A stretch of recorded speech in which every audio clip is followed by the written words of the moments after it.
Coming up, it's a chance to sit down with President Joe Biden to talk about issues in Indian country. We'll get a preview from two Native staffers regarding next week's White House Tribal Nations Summit. Plus, seeing the effects of the U.S. Census numbers, we'll look at one state as it debates redrawing congressional district lines.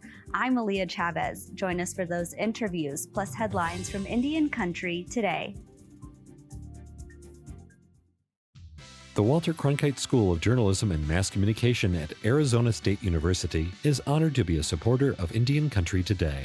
ASU offers the only online undergraduate digital media literacy degree, teaching students how to recognize and combat inaccuracies on all platforms. They are using cutting-edge tools and tactics to separate fact from fiction in a digital world overloaded with misinformation. Learn more at cronkite.asu.edu.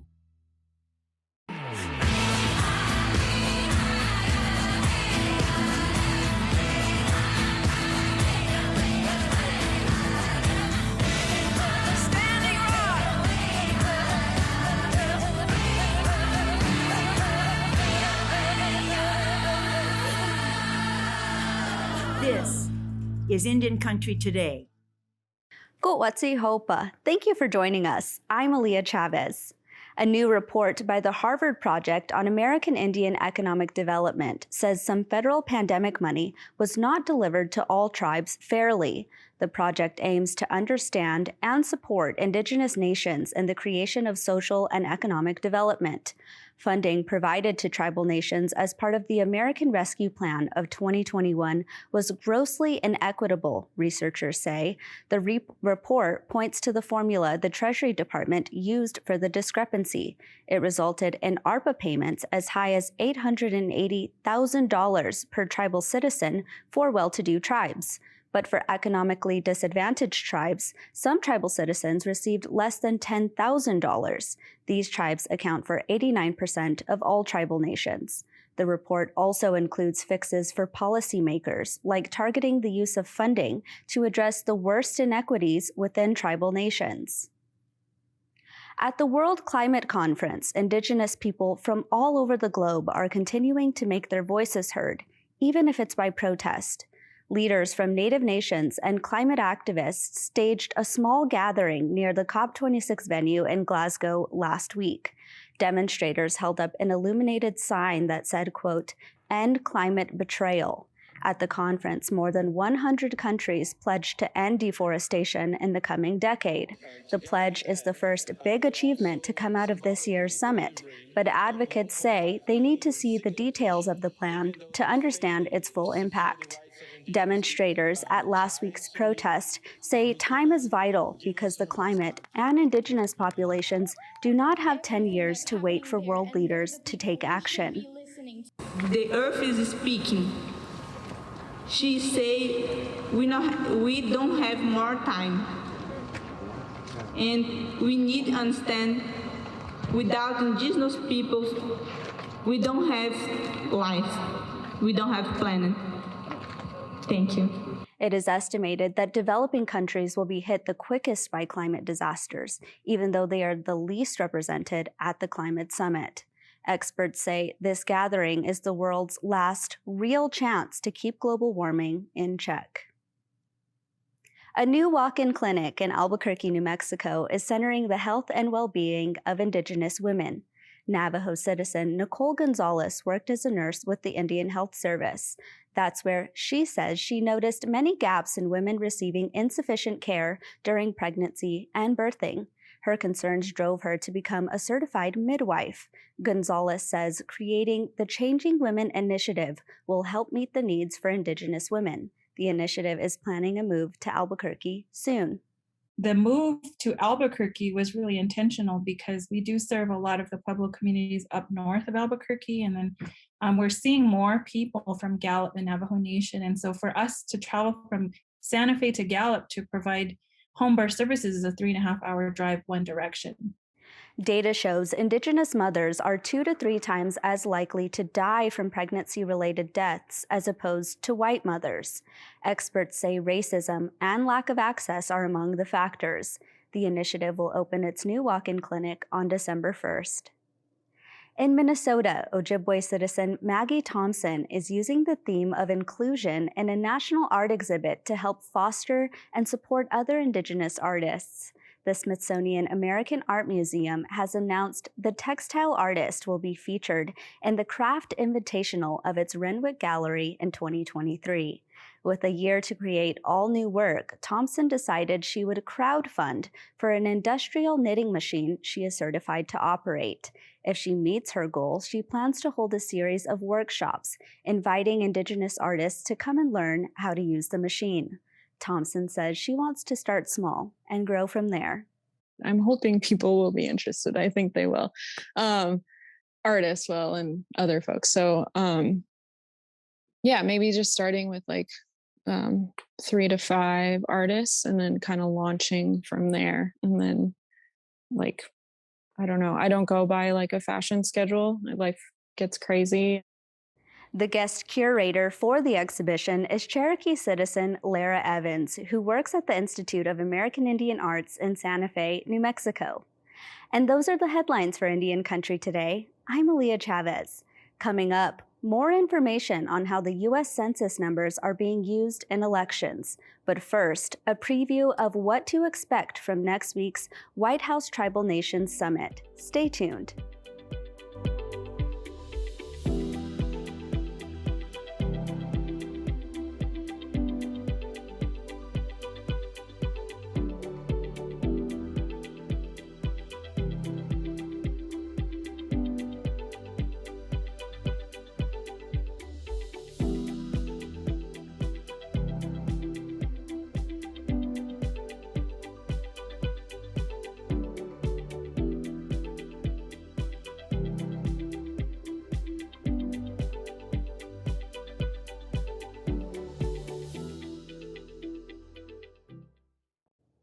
Former President Barack Obama made a stop at the Crow Nation in 2008 when he was running for president.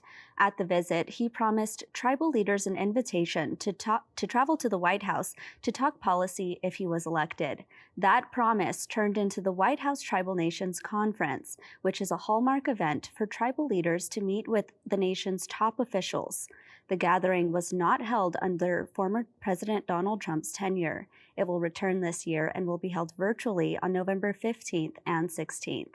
Here to preview what to expect is Libby Washburn. She is a citizen of the Chickasaw Nation. She serves as a special assistant to the President for Native Affairs under the White House Domestic Policy Council.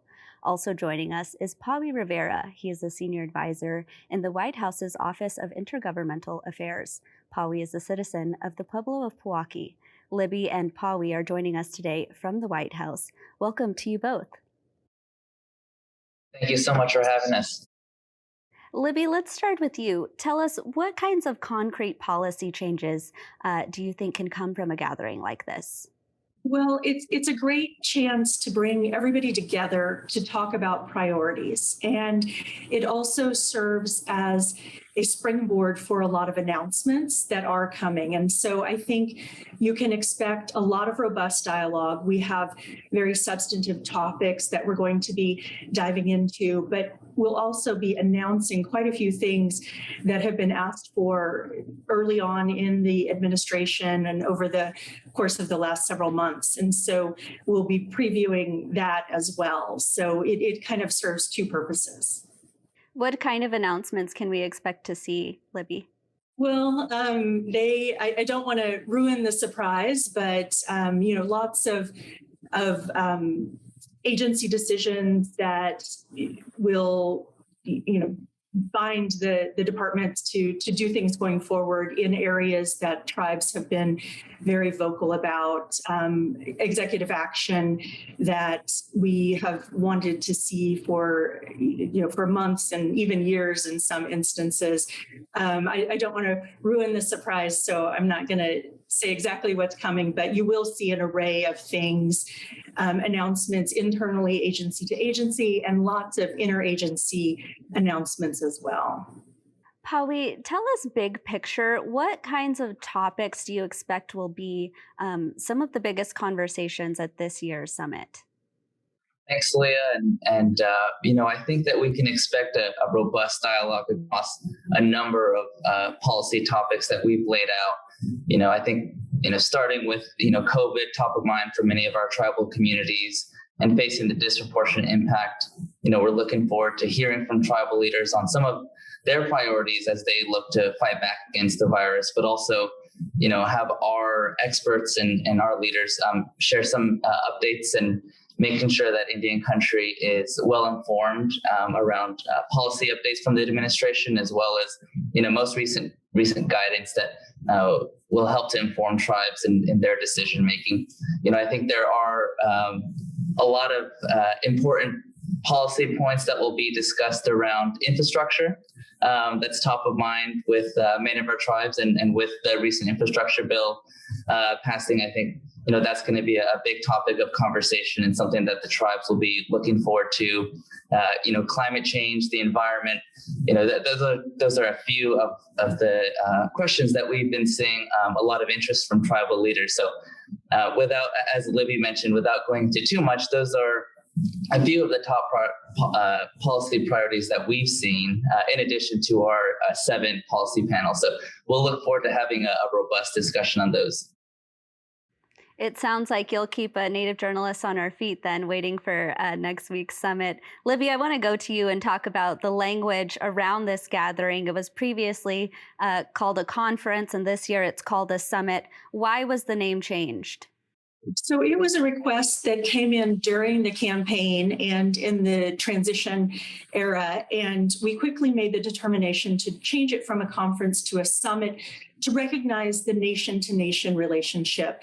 And I think you will see the materials that are coming out of the Biden-Harris administration are strongly showcasing nation to nation. And so the summit is just a continuation of that recognition of the special relationship. Pawi, tell us more about this summit logistically. It will be happening virtually, of course, but what will that look like exactly? Will it be a big Zoom meeting with tribal leaders and the nation's top officials? What can we expect to see and experience? Sure.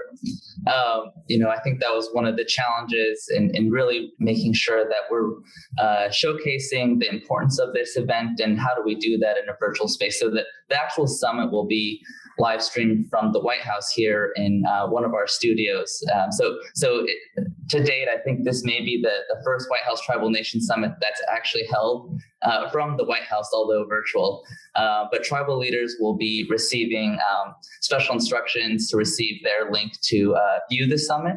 And I know we've had a great amount of interest in the registration link, and would encourage tribes to continue to register, but also to submit questions. And those questions are being considered by our team here. Obviously, we want to make sure that we're incorporating as much tribal input as possible, and also knowing that the summit is a springboard for action throughout the next year. So while the summit is a great opportunity for us to highlight the work that we're doing and set our goals, this is obviously the first big summit of our administration, and we look to hold many more discussions with tribes, as well as hold many more tribal nation summits.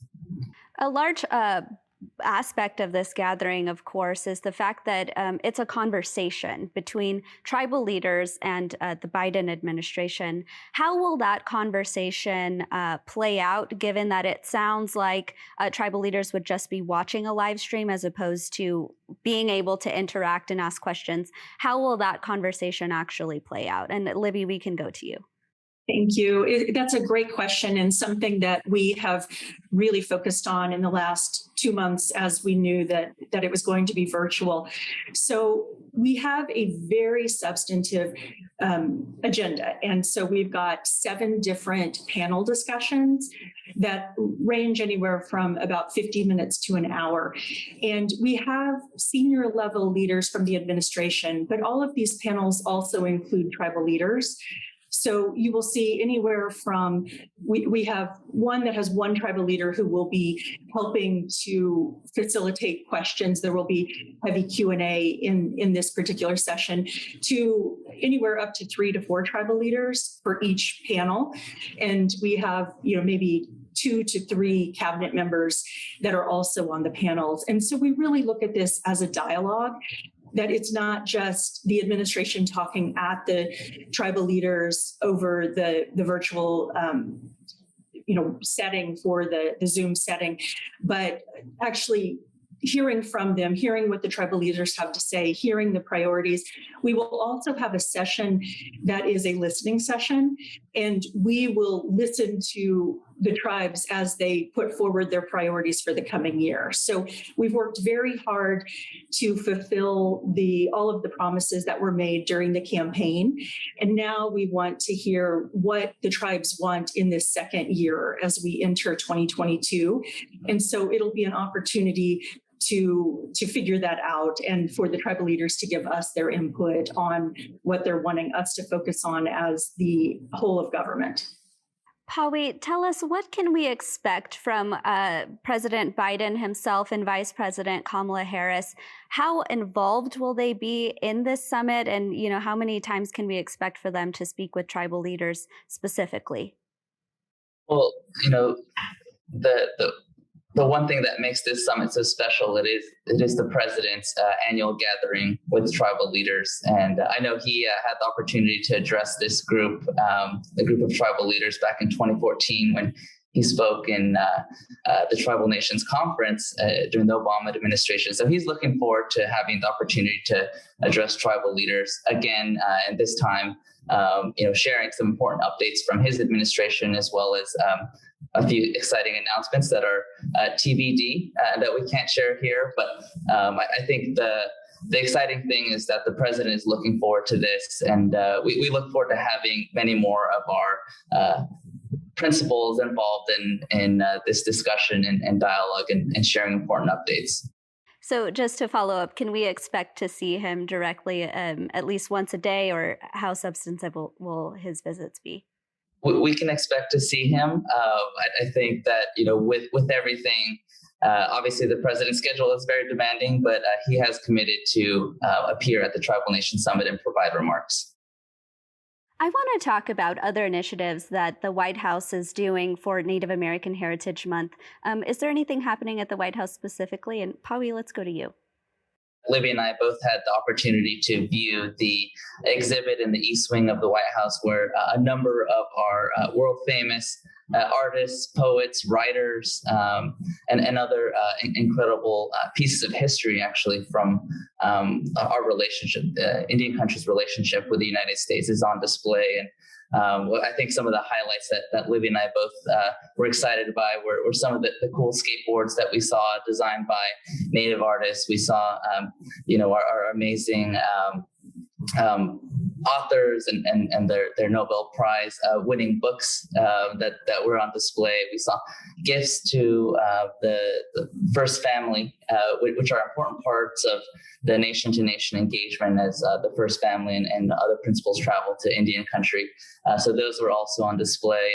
And actually some of, I think my highlights were seeing the delegation visits of various tribal nations throughout the course of the past 200 years and really capturing what that nation to nation relationship looked like and seeing, kind of having that context of where we are in this place and some of the history that we're living in this space in the White House. So those are really exciting to see.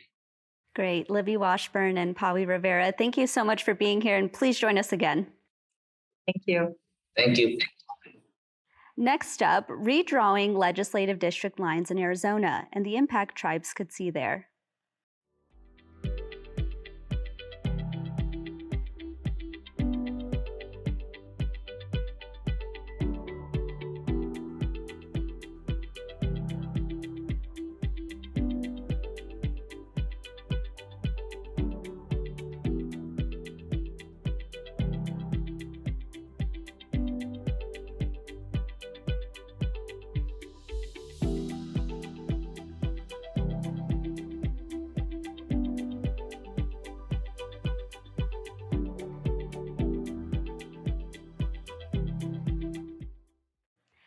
people living in the Alaska Native village of Tuksuk Bay were the first to be counted in the 2020 U.S. Census. Nearly everyone there is Yupik. Census workers went to Alaska to start the count before winter really set in, and this was the starting point in the effort to count every person living in the U.S.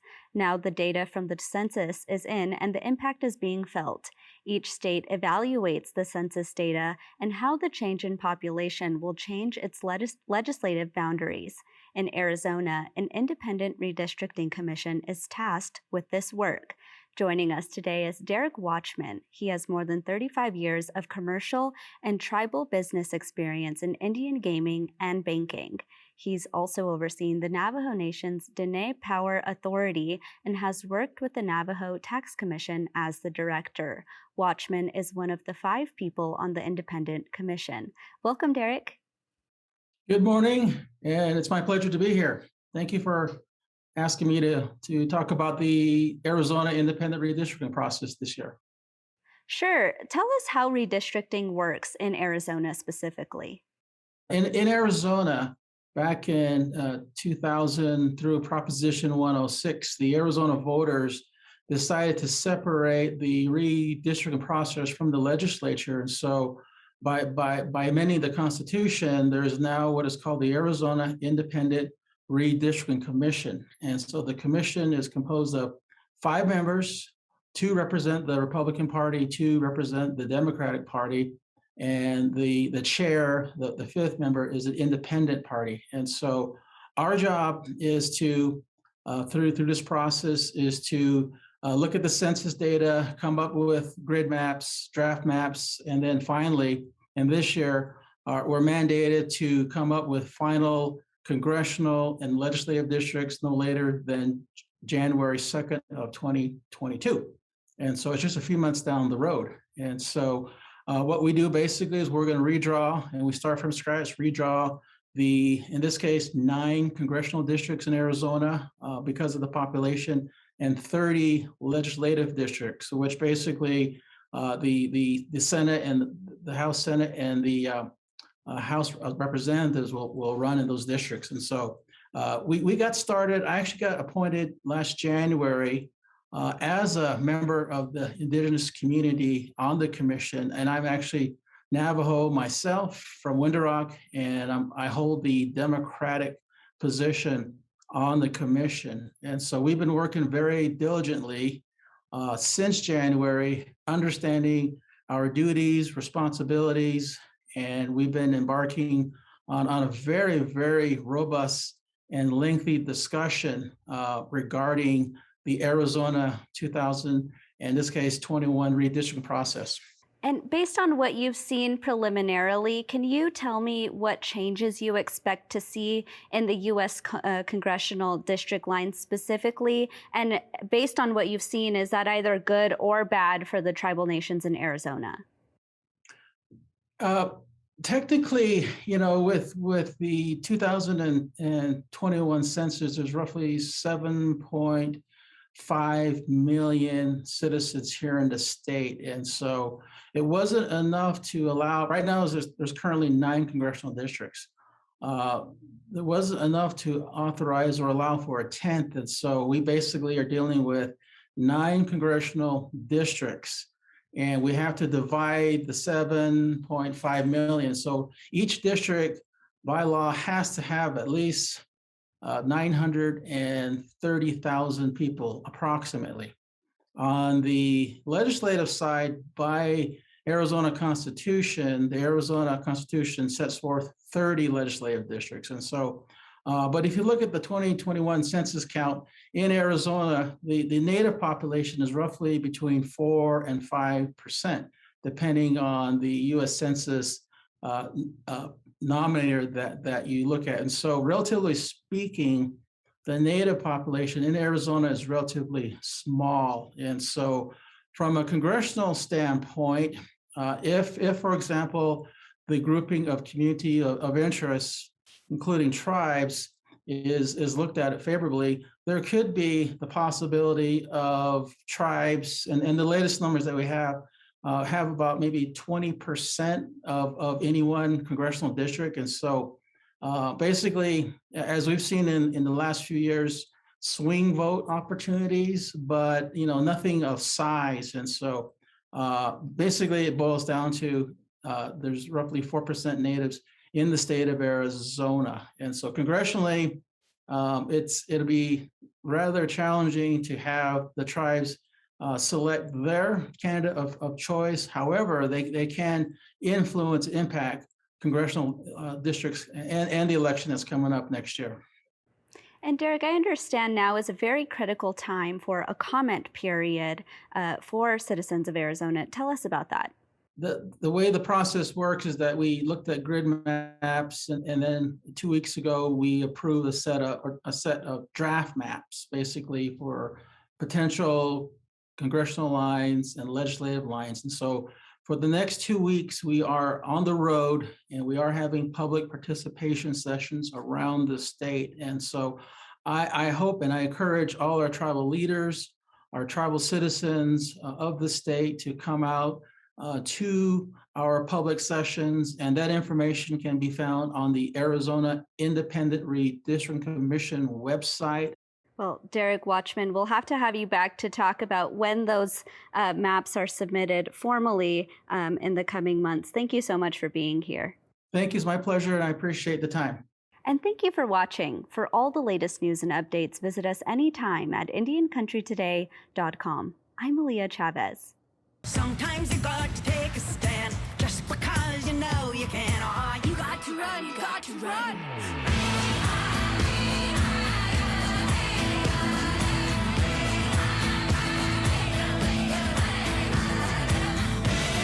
Standing rock.